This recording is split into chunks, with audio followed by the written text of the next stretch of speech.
Hi everyone, in front of me I've got a Xiaomi Redmi Note 12S and let me share with you how to clear credentials on this device.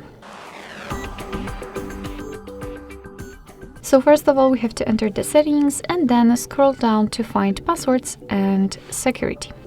Now let's scroll down again to find the privacy and then enter the more security settings. As you can see, they will be at the very bottom of the list.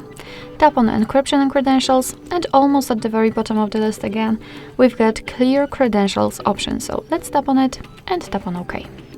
And as you can see, we've got the information that the credential storage has been erased successfully.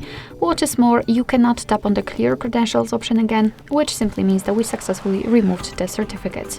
Be aware that if you've got any kind of screen lock or reset, probably your device will ask you to enter it in order to confirm the whole step.